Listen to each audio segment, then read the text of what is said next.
Peace, Oakland. This is your host, Seneca Scott. Got a Tuesday episode for you today.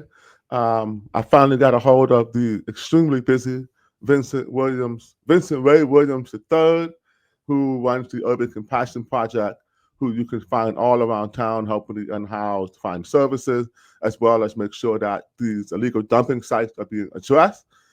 Just a week ago, in protesting on East 12th Street, maybe 2 weeks, and making sure that there was actual order and some sort of sensitivity in these encampment sweeps. Vincent was rudely accosted by OPD and I believe illegally detained. I'll be asking him about that and a few other questions. So without further ado, not too many people I call a hero, but definitely one of my heroes, Vincent Ray. I always forget the Ray. Am I supposed to add the Ray? Is it like Sugar Ray? Am I supposed to say the Ray? It's actually Vincent Ray, but nobody calls me Vincent Ray but my mama and my auntie. Okay, well, I stick with Vincent because I'm not the mama or the auntie.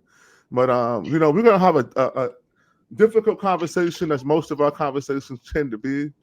And as you guys see, Vincent is on the road moving, as always. He never stops. So you should look him up. And Urban Compassion Project is the name of the brand. I'll add in post-production, I'll add our link to the website. So people can go there and contribute to their very valuable mission.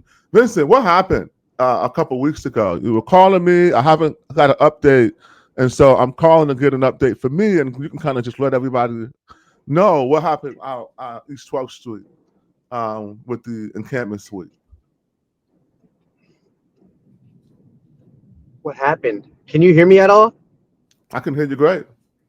Okay, because I lost you for a moment.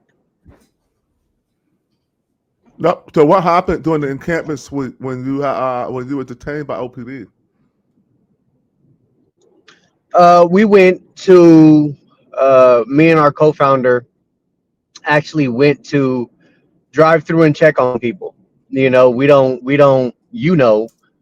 do initiatives without first going out and speaking to those that live in these areas, both the housed and the unhoused.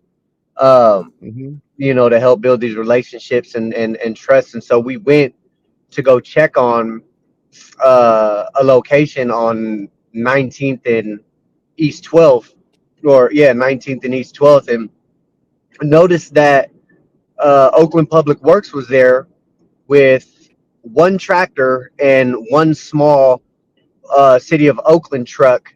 At the time when we arrived, there were no cones up or anything, and there was just a tractor essentially blocking the road and impeding traffic. And after a few minutes of me and our co-founder sitting and observing, we noticed that vehicles were trying to come through, and the City of Oakland truck kind of got in the way to stop people from going. And so it was a little concerning to me, noticing that there's a way that this is supposed to happen. They're supposed to set up a work zone per their own policy, right? They didn't have any of that set up. It was very unsafe. And so I exited my vehicle and I went to speak to the public worker or the public works person who was in the little white truck. And I said, hey, what seems to be going on here? Like, what are you guys doing today? And he looked at me and he was like, who the fuck are you? I don't want to fucking answer you. And he rolled his window up. Look, we work in This is Public Works. This is Public Works. We work in Oakland, and we have been for years trying to mend the separation between the city of Oakland and those that are being rudely affected by a lot of the issues that we see in Oakland. And so an attitude like that kind of threw me off guard. Right after that, an individual came up to me that I know very well, and he said, hey, like, they just took my motorcycle. I want my shit back. And I'm like, what? He said, yeah, I just got it. I got it registered. Somebody put it on their truck and they left with it. It was at that point I was like, was that the young man I just had up here? Yes. Yeah. Uh-huh. I'm going to play it real quick. That they'd be here. They gave us like 45 minutes. That was shooting at them. All right. Well, we're not going to let them get away with this. So. What's your name? Andre. Andre. Okay. Nice to meet you. All right. Thank you. So Andre looks like a normal dude to me. Dre ain't fucking with nobody. You know, he does live out there. He is struggling in his own ways, right? Like a lot of us human beings are struggling in our own way, you know, but he's someone who made a decision to do things the right way. You can go, you got people that are living out here that are stealing cars and stealing bikes and repurposing them and taking parts. He went, he bought one with his little tax money that he got it registered right the day before. It was legit. That man got himself transportation, and it was taken from him in the blink of an eye by somebody who just saw an opportunity. We never got the chance to highlight this because I went and I stood behind the tractor, which is allowable under a positive protest. Listen, right? you be doing the craziest stuff. You are always out there putting your body in harm's way for the people. The gentleman, operating the tractor stopped. I told them, hey, you know what? Like, there's some stuff going on, and I don't feel comfortable with this happening. There's no oversight here. You guys are breaking your own policies and procedures, and I need to speak to a supervisor. Just like And then that. what happened? He they asked me to move. I told them that I wasn't going to. I contacted a gentleman named Amari McCurry from the city of Oakland HSD, and told him what was happening, and he verbalized to me that he understood. He knows what Urban Compassion Project does, what I do as an individual, and that I'm never going to break the law to do it. Informed him that I was going to contact supervisor for public works, and I got on my phone to contact Pete Dunlap, supervisor with public works, and as soon as I dialed his number, OPD pulled up. Now, I sent you a video. You can see in the video that I'm on my phone right when they pull up, and I'm waiting for him to answer his phone to discuss with him the interaction that I just had. That video, is it on IG? I'm sorry to cut you off. Is it on IG still? I couldn't find it. We didn't post that. Okay. Yeah, we didn't post that, so maybe it's a good thing we don't. But I try to add it. Yeah, I'll add it in post for everyone. I'll put it, so just give a 10-second pause of silence, Vincent, and I'll put the video in right there. I'll put the video in. Okay, I'm sorry to interrupt you. What were you saying? That's it. That's enough. I'll put the video in right there. Okay, so I'm on the phone, right, and I'm contacting this supervisor because my thing is like, okay, well, let's have a conversation. It's always been, what can we do to make this a safer, better experience for everybody? For everybody. We are on East 12th in Oakland. It is dangerous. There are a lot of people down on their luck, a lot of people that are upset. Right, it's a drug thoroughfare, a crime thoroughfare, not just from the people that are unhoused. A lot of people take advantage of these circumstances, and a concern for me is when this gentleman Dre is like, they took my bike and I want it back. Right, somebody like him could lose everything, and that can mean the difference between them actually being able to do their job or there being some other type of incident that happens that actually requires police response that nobody's going to like. Right. And so, I'm on my phone, I'm calling Pete Dunlap, and OPD just pulls up. They don't ask me any questions or anything. I told them, like, they when they got out the car, I could see in their approach and in their expressions that they came to do one thing and one thing only: arrest me.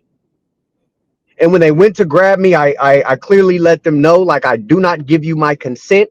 Right. I continued to ask them over and over why they were detaining me, what was their reasonable articulable suspicion, right? Nobody ever verbalized to me what I was being detained for. They wrestled me to the ground against my own will, searched me non-consensually, right? Broke my First and Fourth Amendment constitutional right and my civil rights by brutalizing me in the street and throwing me and holding me hostage in their vehicle for 40 minutes. Only let me go after 48 minutes with no reason. Didn't give me an Listen, excuse. uh, Didn't apologize. you deserve better than that, and I'm very You know, disappointed in OPD. Well, these officers rookies, so they don't know you. They must be living in a cave or something. you know, I don't know. But let me be the first one to say, Seneca, you've known, you know, like others have known that we've done I have done cultural sensitivity trainings for OPD. I've spoken to their graduating cadet classes. I've spoken to their brass about ways that we can approach issues in society. And, you know, when we're working with the general public, whether there is an assumed crime or not, right? You know, I was talking to you, I believe that day when that happened. And it's funny because, like, I don't think those officers, I think that they're idiots. Just going to be honest. Mm-hmm. I think they're tyrants. And I think that, you know, it, whatever is the reason why they felt like that was the proper course to take, it's definitely a training issue. It's a policy implementation issue, right? It may be, you know, an issue with OPD that they're just not training their people right. Whatever the case may be, it was very disturbing that this could happen to me in the middle of the street. Very So I'm disturbing when still, I'm just trying to do my it job. is. You know, I know we're going to take the proper steps to make sure that you get justice. I'm going through this interesting in 2020, back when I guess myself and you, look at you had locks. You know, you don't look too much different though. But this is a very different time in your life. You looking at this picture? Yeah, I Look at am. Vincent. Look at Vincent in 2020, December 18th, 2020, and how different is this Vincent than the Vincent that we're looking at today? 5 That years later, Vincent was December 2020. You said 2020 or 2021? 2020, before I met you. That was, I was barely off the bus stop bench at that point. I think so. Yeah, you had just gotten out. I had just got out of prison a month earlier, maybe 2 months earlier. Yeah, it was 2 months earlier on September 19th. I had just got out of prison after 5 years. You know, I went right back to that bus stop bench because I didn't have nowhere to go, you know, and my experience of being out there, as I've shared a bunch of times, is knowing it has, and I have to say, right, like, this has nothing to do with pride. This has nothing to do with ego, and everything to do with, like, knowing and having the experience. I know what it felt like to be out there and for people to walk past and for people not to care, right, and for people to try to bully you away from where you were at, and organizations come out and get your information and never touch bases with you again, but claim they helped you. Right. I knew how that felt, and I decided that there was something that was different, that was needed. And none of these efforts were being ran by people who actually had the lived experience. Isn't that typically the case? And I think that's what makes you unique, Vincent, is that you do bring an unquestionable level of authenticity and just knowledge that is demonstrable in the way that you're able to immediately connect with our unhoused community and get results, right? And also that you don't take no crap. You know, when people are trying to pour one on you. I don't see any videos, so I'm sharing my screen on Neighbors Together YouTube page. And I'm looking for some videos from back when we first launched our first press conference. And so that's amazing. I'm gonna play this video right here. Remember this? A splash from the past. Neighbors Together Oakland is dedicated to building unity and preparedness in Oakland neighborhoods. Our tenets are community safety, localized agricultural systems, accessible housing, and thriving local businesses. To rebuild trust in each other, we must have hard conversations that are sorely needed between Oakland neighbors. We have to destroy the echo chambers and find solutions together. Oakland has been under years of pressure from crime, depleted infrastructure, and housing shortages, to name a few problems. The COVID-19 pandemic has only made things tougher for us, so it's urgent that we get on track toward a brighter and more sustainable future for ourselves. The United Nations describes what's happening as a humanitarian crisis. Homeless encampments have grown in size and numbers, and neighbors both unhoused and housed need help. So our first initiative, Town Sweep, is about Oakland neighbors taking personal responsibility to help clean up our immediate neighborhoods. We're also seeking legal recourse against the city of Oakland, demanding that it immediately identify housing solutions and implement the encampment management plan that was unanimously approved by the city council last October. So we're circulating a petition across the city to support these demands. The EMP is not an encampment closure policy. It's meant to manage the encampments, making them safer and more livable for the city's homeless, 70% of whom are living with varying degrees of drug addiction and mental illness. We shouldn't allow our most vulnerable neighbors to be targets for drug dealers and predatory criminals. We deserve better. So what I don't know if I got cut off, but we're looking at Tajay, Jazz Hudson. You know, these are Oakland legends. Jazz is a famous poet. Tajay founded Hieroglyphics rap group. You know, we had you speaking, we had Emery speaking, who was, I believe, a non-binary homeless advocate who I met the same day I met you. We had everybody represented, and I was trying to remember the name of the young lady who spoke, who probably gave the most impassioned speech about why she needed help and how she was waiting in line for Office of Housing when she saw other people who weren't ready for it getting those opportunities ahead of her. You remember her name? Is it Sarah? Oh, man. But it's okay. It's okay. But, you know, look at that video, how much effort we went to present ourselves in a nuanced fashion. And I was demonized. Remember how demonized we were for wanting to put that policy out and how many articles were written? This is when they started to demonize me in Oakland. Yeah. What's ironic is I didn't vote for that policy. It was unanimously voted on. And then in height of her recall effort, do you remember Shen Tao basically saying, we're going to enforce the EMP. We don't even give any Office of Housing. We're going to violate the EMP, actually, because the EMP had the 30-day window. Executive order to implement something that they still haven't implemented correctly per the order. Yes. I'm bringing it up. I'm going to bring it up. Hold on.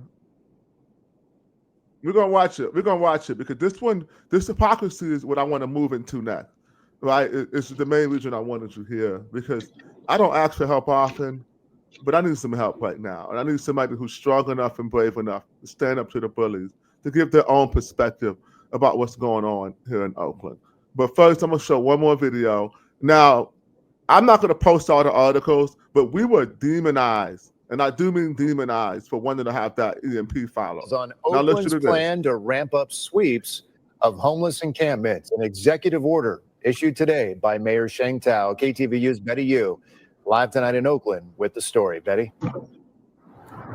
Mayor Sheng Tao said that being homeless in Oakland isn't a crime, but it doesn't give people the right to break other laws. Now, she said that the workers who carry out this new initiative will lead with compassion and service.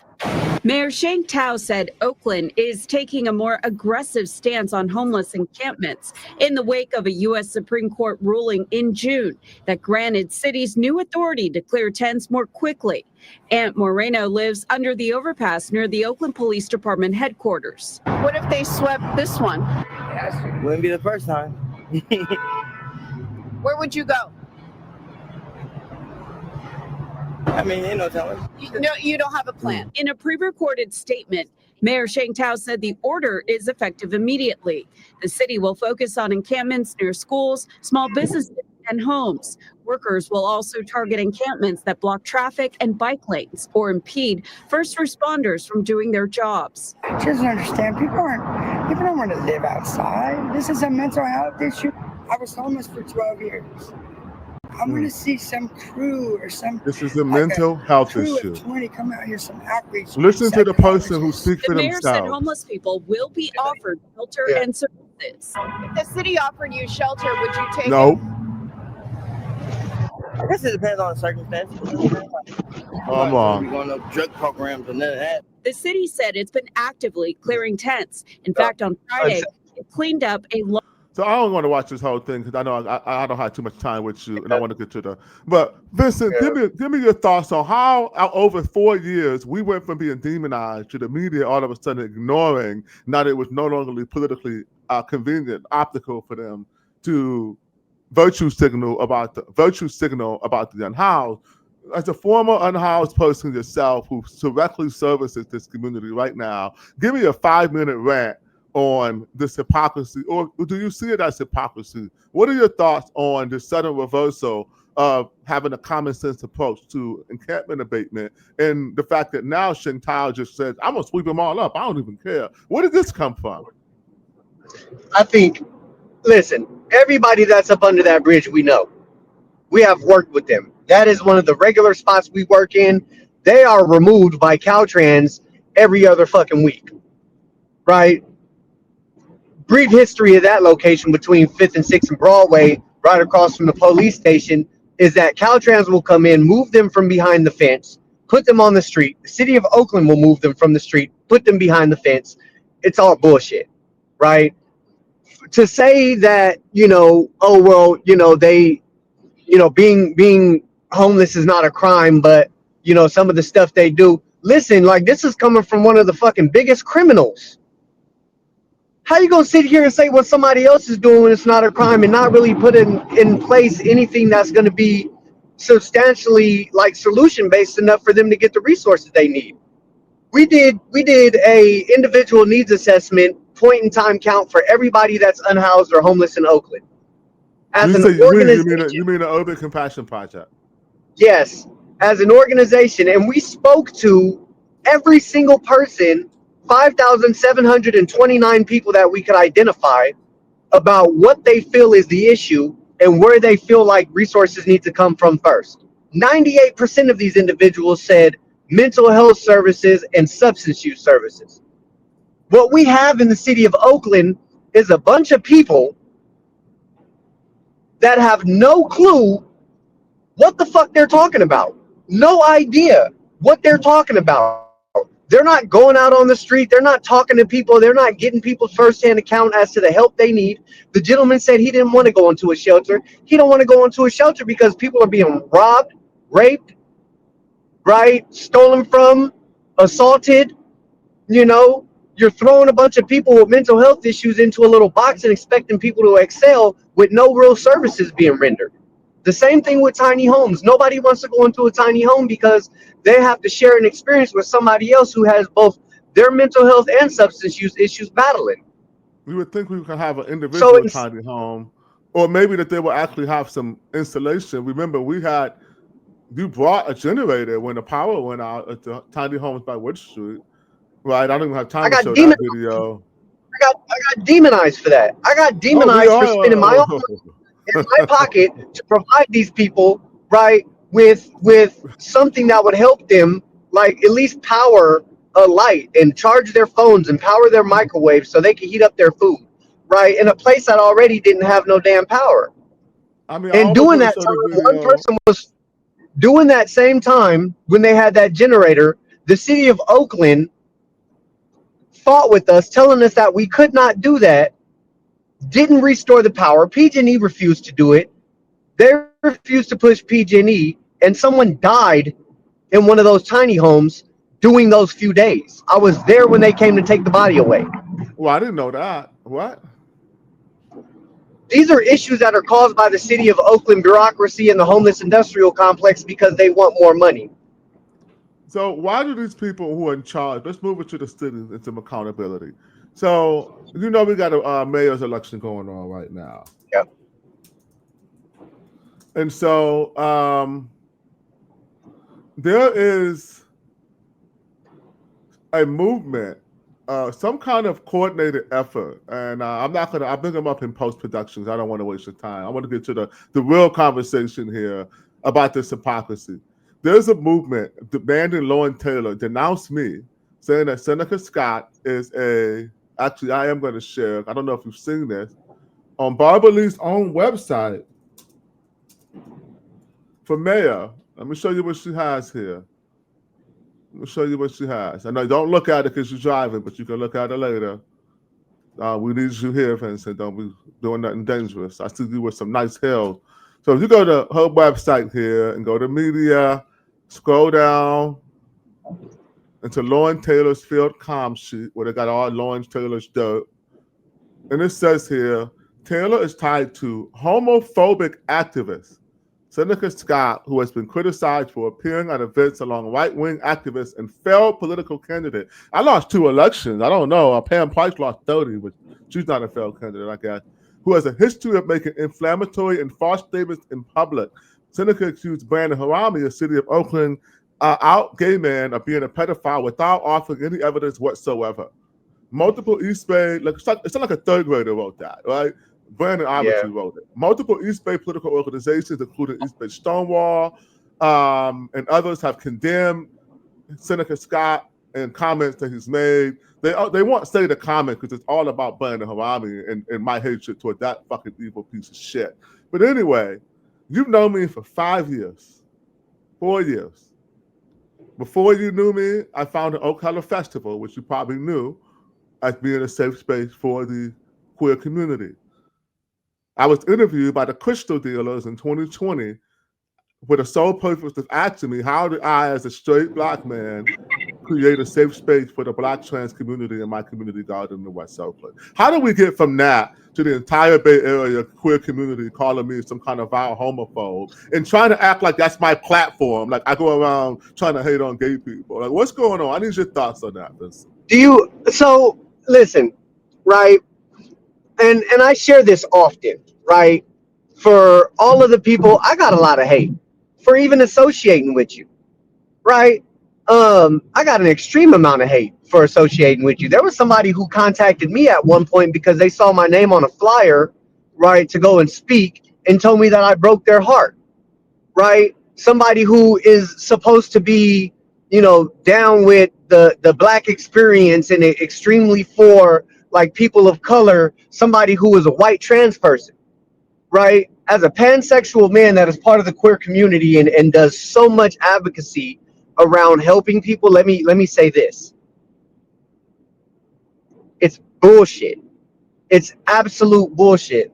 I don't care how people take it. I don't need some fake ass white woke liberalist who's hiding under the guise of loving Black people, right? Like to try to tell me that I hurt their feelings. Fuck you and your feelings, right? You don't know the person it is that I know. Before I even met you, I heard whispers about who Seneca Scott was. And I shared this story with you, right? I heard whispers. And then we met. And I had no clue who you were. I had never seen you, right? And I got a chance to hear you. I remember when we met because somebody took me to the community garden. I thought somebody else that was there was Seneca, right? I didn't know who I was looking for. I saw the safe, creative, healthy space that had been created. I was there while people were utilizing that space, all kinds of people.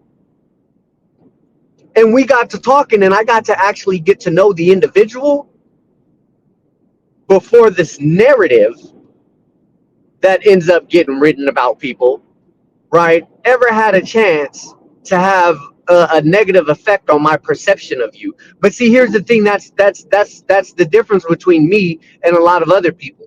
Even if I had found out that you were this person that they speak of, I like to go straight to the source. I want to hear it straight from the source, because you know what? I come from the streets. You know how many times people have said stuff about me that are unbecoming?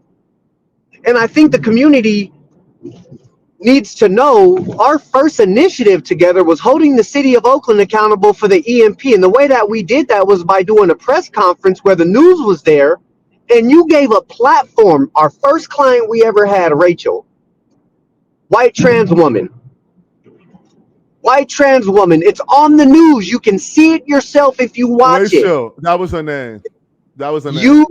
You said, Vincent, we should put her on there. Gave her that platform. She got to speak for herself and advocate for herself. And a week later, she got her housing. Nobody wants to talk about right? The good that's done, like with me, right? Nobody wants to talk about the 72 people that got housed just last year alone with no contracts, no resources, no HMIS, no coordinated entry, no none of that. Nobody wants to talk about the good. Everybody wants to talk about the negative because they want people to pivot towards focusing on the negative narrative so that they can keep benefiting from the negativity that is going on around. And it is complete bullshit. I'll be the first one to say, and I really don't care what anybody thinks about it. I always say this, right? Like, nobody can speak to my community unless they come from it. You can't speak for the unhoused unless you come from there. I don't give a fuck how many times you went to school, what degree you got, how many outreach things you've done, how many people you've talked to. Unless you have a certain experience, you can't speak to my experience as a black queer man if you're white and trans and hiding under the guise of loving us. But everything that you're doing is bringing us down. Nobody wants to talk about how in community, in the LGBT community, we're not calling out, right? And call it racism, call it whatever you want, I don't care. But the huge issue in the queer community is the fact that white people think they can speak for us in our experience, but you don't never hear the black queer community, right, saying anything to the contrary about other people's behavior, like disliking them or resenting them, or oh my god, like he did this or he said that. No, it's all people who are trying to get political gain.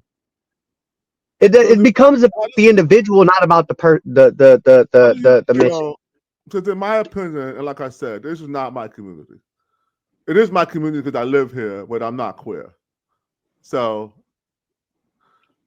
in my opinion, I feel that as someone I'm an ally to humanity.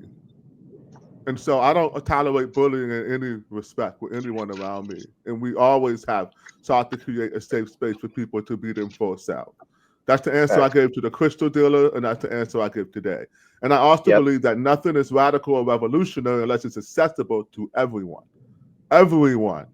Yep. So my stance that children cannot make an informed medical decision on puberty blockers or sex changes before as a child, that was demonized, but now it's accepted by the Democratic Party, and most countries have reversed their course. Regardless of how you feel about it as a person, there are people out there who hold those same feelings who are not being demonized by these same people because they sign checks for them, or it's not politically optical for them to do that. And for example, I'm going to bring this up so people can see. So I'm going to give you a perfect example here, because we don't hide from hard conversations here, especially with us. As you see, Vincent has they them pronoun. I've been very clear on my ex with one of the tweets that I made after the election that pronouns is why Trump won. And now people took that as you hate non-binary people. And I took it as, no, you guys' obsession with trying to elevate this as your critical issue because you want to absolve your whiteness.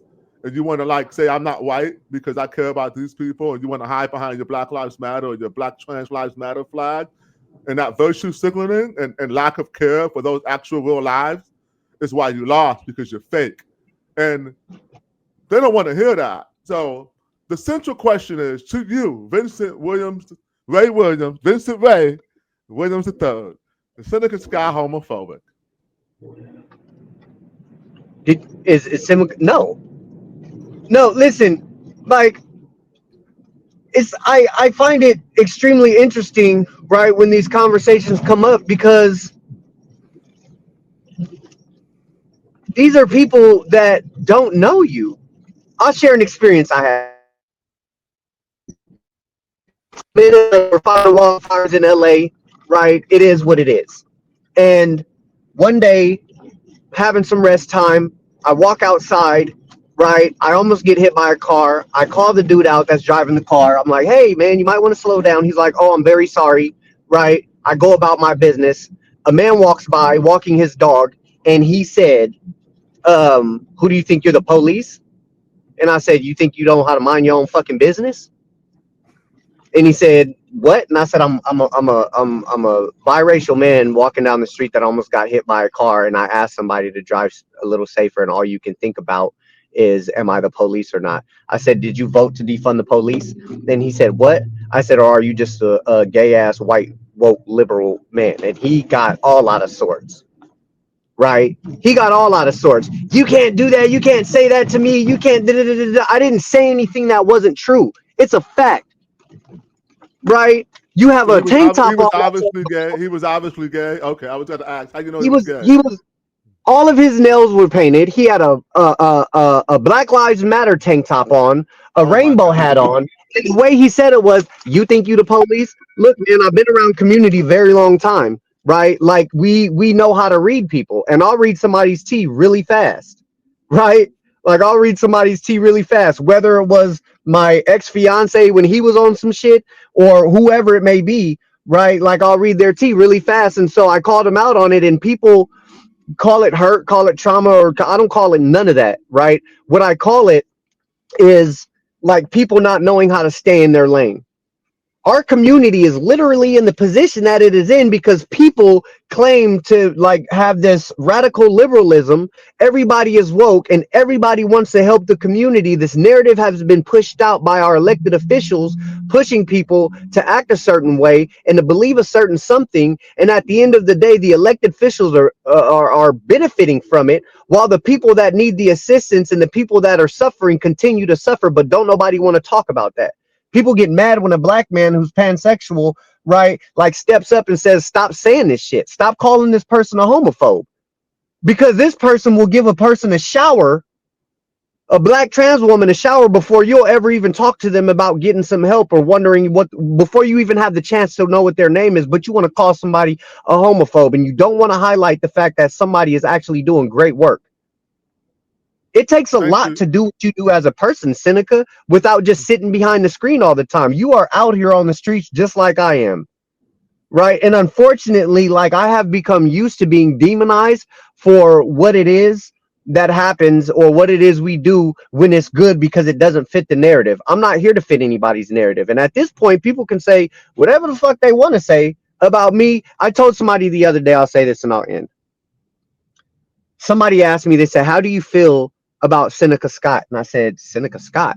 And he said, yeah, like what is your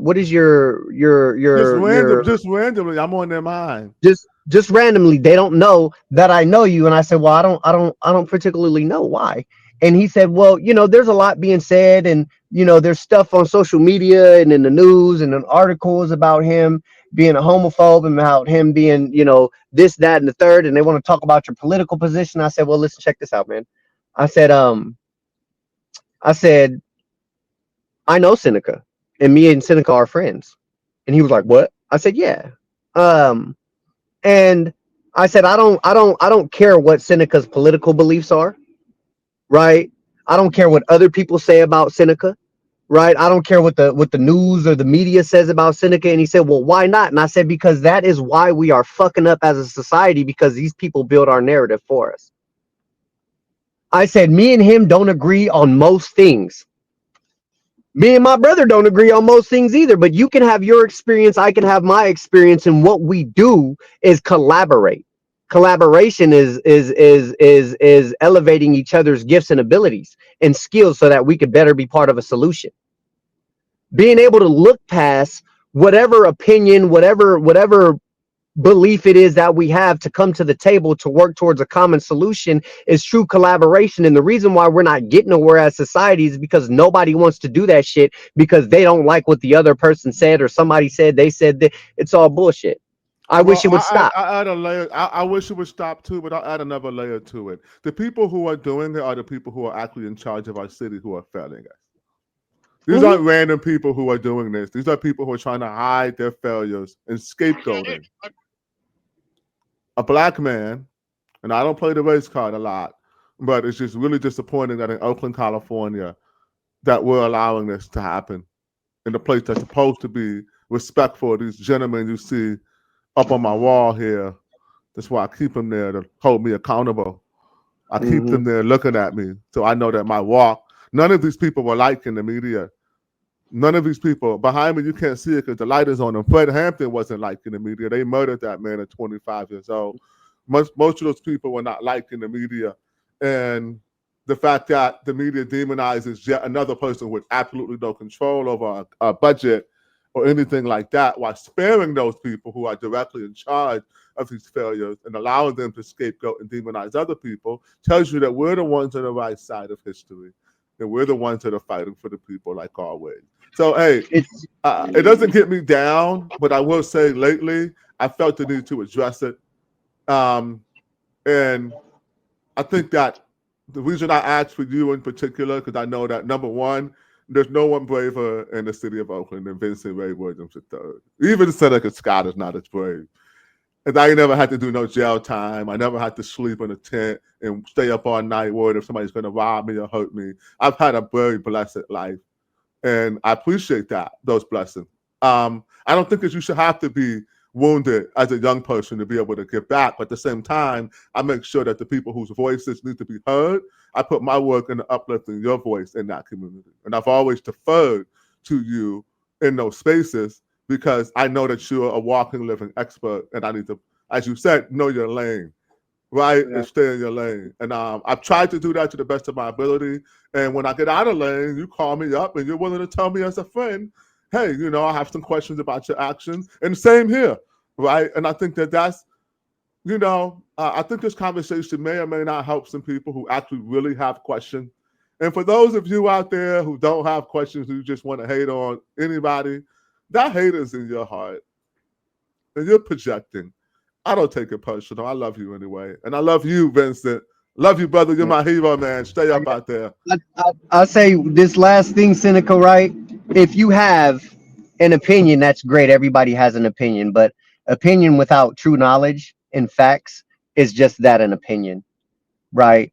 Like we cannot, and we should not be basing our belief or how we think of a person without hearing it from the horse's mouth, so to speak, right? It's too easy. It's too easy, right? I'm not making an appeal to society to give people a chance, because there will always be people who will hate to see, right, black men, especially in Oakland at this point, like doing the next right thing that other people don't have the courage to do. But if you really want to be part of a solution and not the infighting,